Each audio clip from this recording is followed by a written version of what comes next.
Now, if you are in USDA zones 9 through 11, there's three things that I would be focusing on in those warmer climate zones. So I'm here in Central Florida. This is applicable in Texas. I have a lot of clients in San Diego, Southern California, Arizona that are doing all the same things. And we're all in full on get ready for crazy summer mode. I mean, the summer Florida heat, oh, I hate to say it, it has finally arrived. It feels like Florida summer, now. So it's work time in the morning, it's a little siesta time in the afternoon, and then it's a little bit of more work time in the evening. But the three things that I'm really zeroing in on this month, first of all, and I think, to be honest, is the most important to me, is probiotics for everybody. I'm talking all flora, all fauna, all your plants, all your animals, everybody be getting the probiotics. So I again I've used the same brand for 20, I think 6 years now. I don't even know. It's been a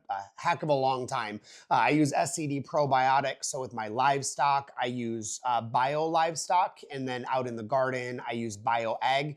If I'm making my own mother culture, ProBio is a great option. There's a link for all three of those at permaculturefx.com. The reason why I like to use probiotics this time of year, now in Florida, it's been very hot.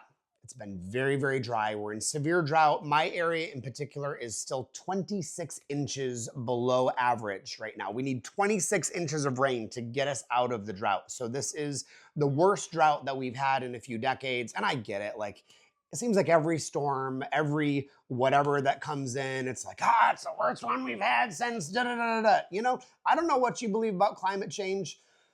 Climate's rough. Whatever you think is causing it doesn't really matter. But the reality is it's hot right now and it's dry right now. And my animals are feeling it.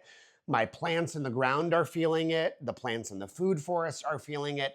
And probiotics and those microbes are going to help strengthen the immune system and help regulate immunoregulation within the animals or the plants themselves. So if you don't want to use those, you could use worm castings and compost tea out in the garden.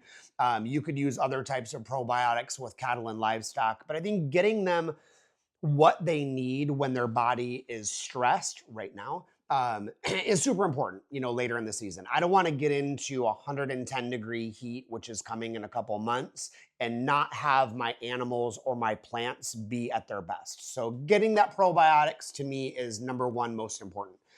Second thing that I'm thinking about in USDA zones 9 through 11 is my summer legume planting. So if you're thinking in the pasture for goats, for sheep, for cattle, for donkeys, lions and tigers and bears, oh my, you're probably thinking cowpea, field pea, that sort of thing. You still got a little bit of time to do, I don't know, like hairy vetch, lesbideza, Korean lesbideza. You could still get some of those things in this time of year, but it's been a little challenging, with the drought. Germination rate has been low. If you're not watering, even 15 to 30 minutes when you first get those seeds down every single day for the first 7 to even 21 days will really help increase the germination rate.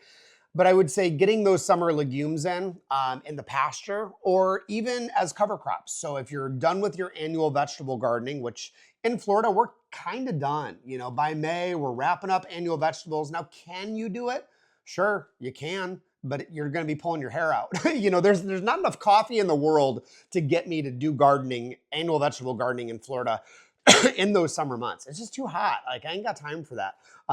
So for me, I cover crop a lot. So my cover crop of choice is sun hemp.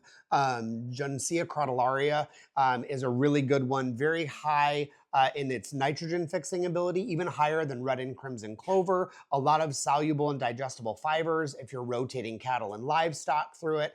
So sun hemp is really my go-to for both pastures and even in annual vegetable beds. And then I would till that under probably mid-August to get ready for September annual vegetable season. So then the third thing that I'm getting ready to do the next couple weeks, I haven't started mine, so if you haven't started this either, no sweat, is grafting and air layering. So what a great time of year if you've got mulberries or longan or lychee or avocados, a lot of those tropical fruit trees love to be air layered and grafted right now. I'm not going to get into the how-to of that. If you are a Patreon member, there's a full class on how to air layer. I was doing what was I air layering? A Marcus pumpkin avocado. So it's a really big, small basketball sized avocado, and it's not that nasty Florida avocado. So it's not that watery, waxy junk. So it's a really good, avocado of choice. So I give you a full tutorial on how to graft and how to air layer on those. So if you're in USDA zones 9 through 11, got a couple weeks left of the month. We're doing probiotics number 1, legume planting number 2, and then grafting and air layering. You can follow the class on Patreon for that as well. And it's going to be a good rest of the month in the garden.